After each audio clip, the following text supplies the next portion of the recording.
Les Immortels, épisode 3 du livre 7. Auteur et images, Ammar Belmostefawi. Arrivé au laboratoire et surprise. Je dirais même une mauvaise surprise. Tous les fœtus n'ont pas survécu. Une coupure d'électricité localisée a coupé l'alimentation principale des machines qui nourrissaient les fœtus d'un liquide spécifique permettant leur croissance. Le générateur de secours n'a pas pris le relais comme cela était prévu.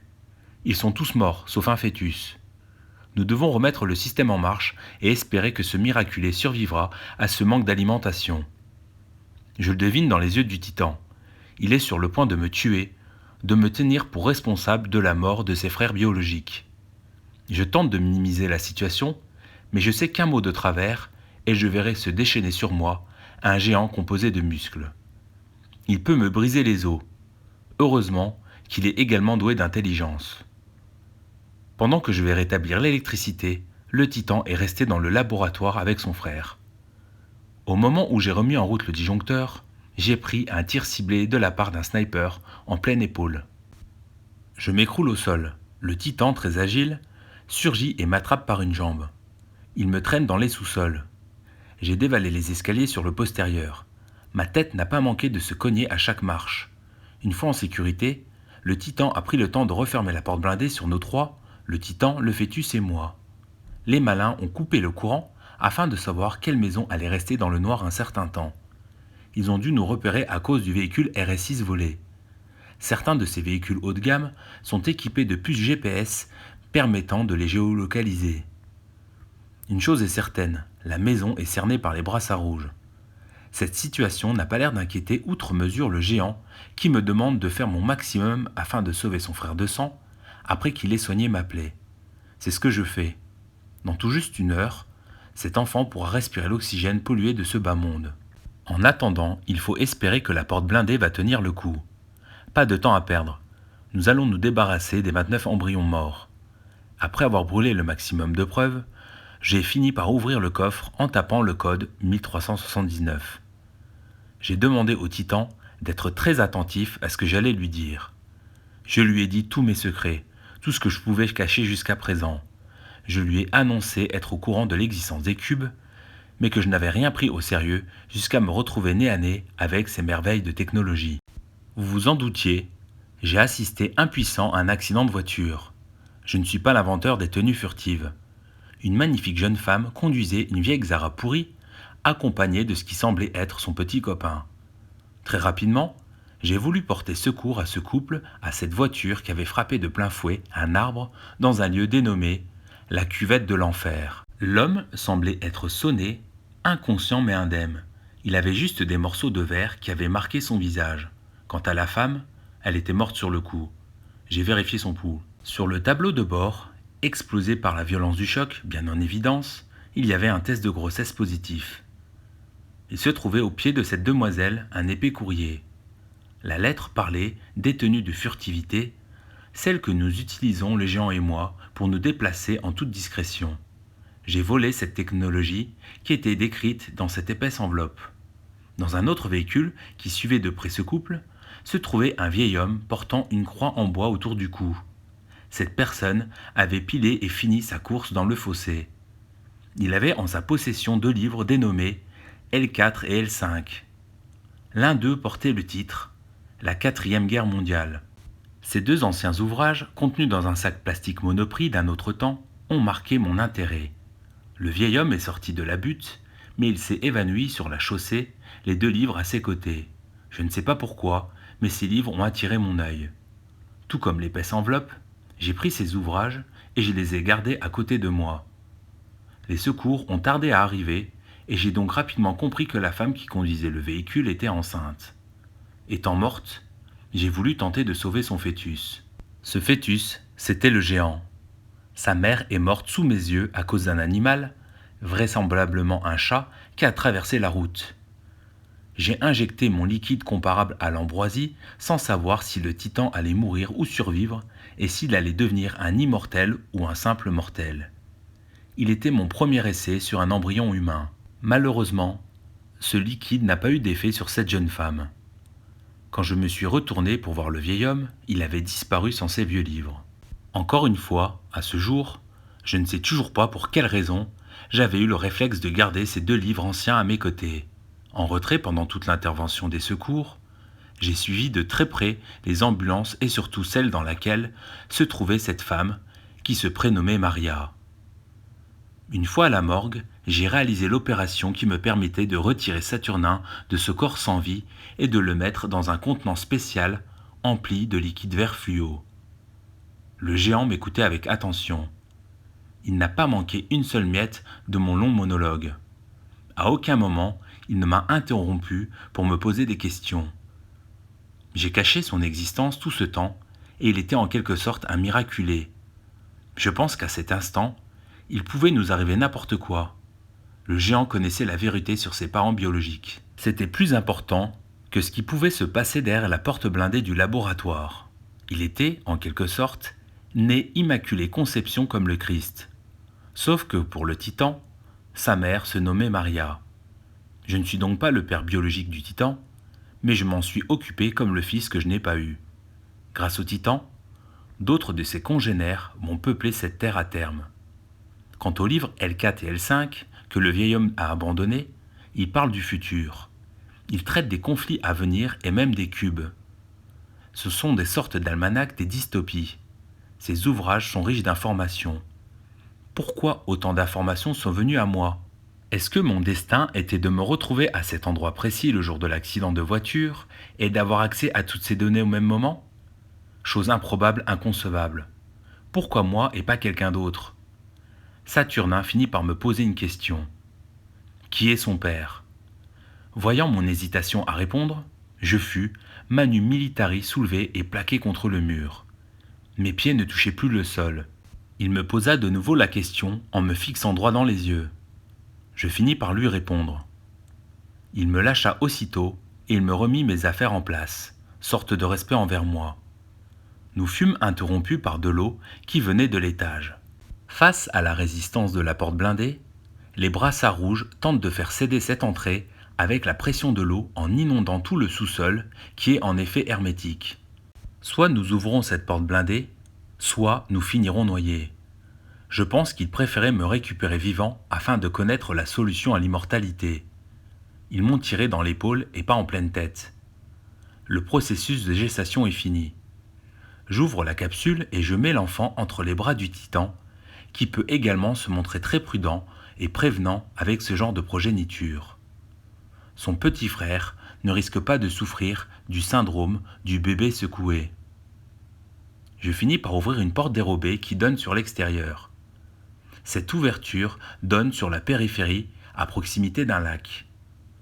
Le Titan qui a sa tenue de camouflage est chargé de mettre son petit frère en lieu sûr. Saturnin veut me poser une autre question. Comment appeler son frère ? Je prends un papier et un stylo et je note un prénom que je tends au Titan. Son frère endormi dans ses bras, il utilise une de ses mains pour récupérer le papier pour y voir s'afficher le prénom Chad. Je lui propose de laisser ce morceau de papier sur le petit afin de le retrouver plus facilement à partir de ce prénom que je trouve original. Le géant acquiesce. Il répète 3 fois de suite « Chad » et il place le papier dans la petite poche du vêtement de l'enfant qui a tout de même 6 ans et qui dort profondément pour le moment. Vous n'imaginez même pas la capacité d'un cerveau et comment il a pu évoluer sur une période de gestation aussi longue et intense. Le quotient intellectuel, QI, de Saturnin et de Chad dépasse l'entendement. À partir de ce moment, ma mission de vie est terminée et peut-être même mon chemin de vie. Je prends mon téléphone et je prends une photo du Titan en train de porter son frère dans ses énormes bras. Comble de l'ironie, j'immortalise le moment, la scène. Je prends ma tenue de camouflage entre mes mains et je fais signe à Saturnin de passer le premier dans cette porte dérobée. Quand il sort avec son frère, je jette ma tenue de furtivité en direction du Titan et je referme cette porte cachée derrière lui.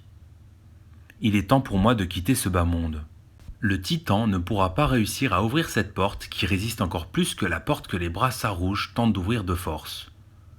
Les coups sur la porte dérobée finit par s'arrêter pour laisser de la place au silence. Pendant que l'eau monte et inonde cette pièce, à ce moment précis, je pense à ma femme. Elle est morte brûlée, je vais mourir noyé. C'est mon châtiment, mais c'est ma volonté. À force d'aller à l'encontre des lois de la nature et de se prendre pour Dieu, l'homme causera sa perte. C'est une certitude, et ce n'est qu'une question de temps. C'est inéluctable, j'en suis la preuve. Je ne serai certainement plus de ce monde, mais cela va arriver. J'en fais le pari. En attendant, en créant les titans, c'est moi qui ai été à l'encontre de la nature. J'ai défié le divin.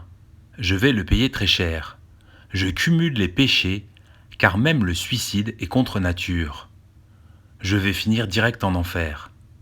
Mais je ne veux pas dévoiler mon secret, celui de l'immortalité, quitte à me sacrifier. Qui sait ce qu'ils feront s'ils trouvent la solution à la vie infinie? Quand on se prend pour un tout-puissant et qu'on veut aller contre l'éthique, on finit mal, très mal. Rappelez-vous de cet homme que je cite au début de cette histoire. Il est mort dans un bunker lors de la Seconde Guerre mondiale. Sa mort a signé la fin du Troisième Reich. Moi, je vais mourir dans mon laboratoire secret en ayant voulu créer des surhommes. Que va signer ma disparition? La création des immortels? Est-ce que les gens noyés terminent dans les abysses, contrairement aux personnes qui finissent brûlées en enfer? Je le saurai bientôt. J'envoie la photo de Saturnin et de Chad à l'immortel, le titan, le géant, le fils de Maria. Je fixe cette photo et je veux avoir cette dernière pensée avant de disparaître de ce monde. En attendant, je laisse l'eau emplir mes poumons en espérant que la porte ne va pas céder sous la pression de l'eau. Je me dis que l'enfer, c'est refuser de mourir. Je ferme les yeux et je me laisse aller. Je ne résiste pas. Je pars.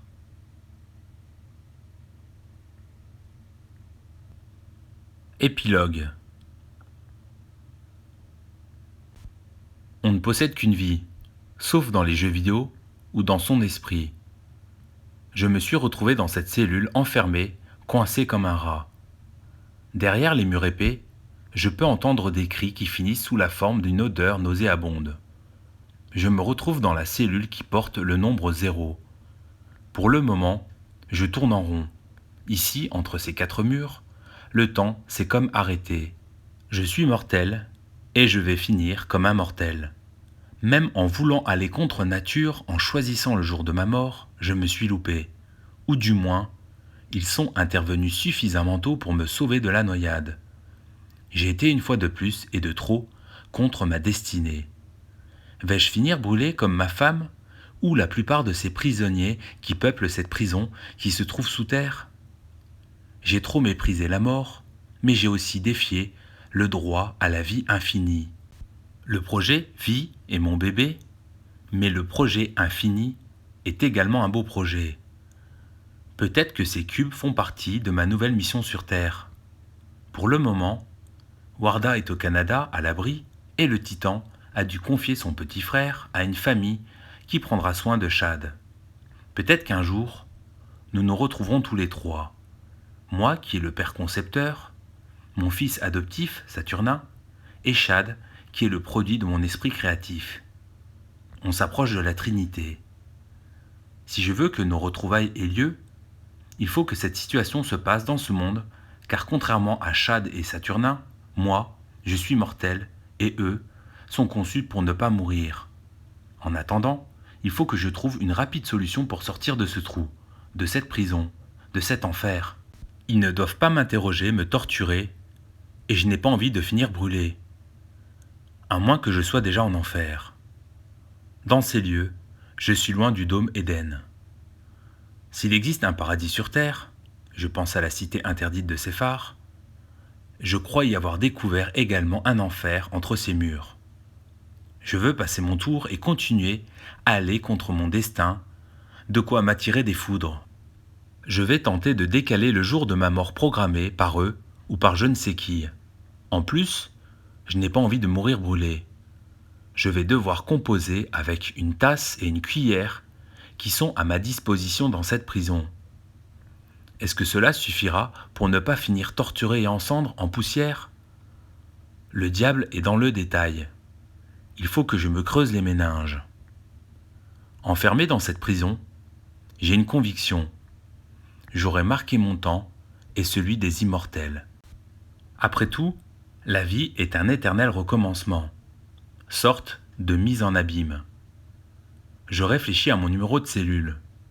Le 0 est symbole de naissance. Pure coïncidence? Qui a décidé de me mettre dans cette cellule? Je suis censé être mort et Chad est né au même moment. Alors que le 0 est un cercle qui évoque l'esprit, le carré évoque le domaine du concret. Il me fait penser au cube. J'ai réussi à faire le lien entre vie et infini à travers les immortels qui ont la vie infinie. Je pense savoir à quoi servent réellement ces cubes. L'énergie à l'infini. Il a fallu que je me retrouve au pied du mur, enfermé entre ces murs, pour comprendre que tout ce qui m'est arrivé n'est pas le fruit du hasard. Même la découverte de L4 et L5. Ces livres sont maintenant entre les mains du Titan. Qui est derrière tout cela? Un être? Un esprit qui nous transcende tous? Un génie? Mon inconscient ou une conscience qui commande mon inconscient? Ma voix intérieure? Inner speech? Je n'ai pas découvert la théorie du tout, loin de là, mais je sais une chose. Toute chose étant égale par ailleurs, qu'elle soit extrêmement petite ou infiniment grande, ont un point final. Et ce n'est pas à moi de décider quand cette histoire se finira, mais c'est plutôt celui qui a écrit cette histoire, mon histoire. Est-ce que chaque humain écrit son histoire, ou est-ce qu'il y a quelqu'un d'autre derrière notre plume? Vous êtes peut-être en ce moment des lecteurs, mais derrière tout cela se trouve sûrement un auteur. Et moi, j'apparais en ce moment sûrement sur son écran d'ordinateur ou sur son livre. Il me voit, mais je ne le vois pas. C'est lui qui tire les ficelles. Il est dans une autre dimension. Il est peut-être dans votre dimension. Il est comme un architecte. Il a tout prévu, défini. Les plans ont été vus et revus. Tout s'emboîte parfaitement, mais je n'y ai pas pensé plus tôt. À ce stade, le hasard n'a plus sa place. S'il vous plaît, faites en sorte qu'il épargne Saturnin et Chad et que la boucle soit bouclée. Je pense savoir qui est derrière tout cela. Je vous donne la solution, mais pas la réponse. Prenez de quoi noter. 8, 1, 13, 1, 18, 4, espace, 2, 5, 12, 13, 15, 19, 20, 5, 6, 1, 15, 21, 9. Un jeu d'enfant. Désolé, je veux cacher la réponse à mes geôliers. En attendant, en ce moment, le temps est arrêté pour moi. Je suis encore et toujours vivant, coincé entre le passé, le présent et le futur. Je ne suis ni mort ni vivant. Après tout, le temps est relatif, comme le chiffre 0, indiqué sur cette cellule qui peut être également absolue. J'ai en tête un sablier renversé, en position horizontale et parfaitement équilibré. Cette fois-ci, je ne suis plus un mort-vivant ou un vivant-mort, mais un homme entre la vie et la mort. Pour une durée indéterminée, ma vie est en suspens, paradoxe pour quelqu'un qui a créé les immortels. Une chose est certaine, rien ne pourra détruire ces derniers, sauf peut-être une météorite qui foncerait sur la Terre. Car après tout, memento homo qui pulvis es et un pulverem reverteris. Ou si vous préférez, tout ce qui est poussière finira poussière d'étoiles.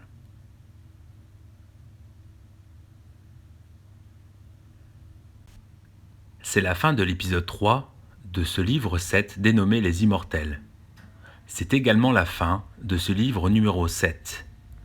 Vous l'aurez compris, ce livre 7 fait référence aux livres 1, 2, 3, 4, 5 et 6. La boucle est bouclée. En attendant l'épisode 0 et les prochains livres, je vous dis à bientôt.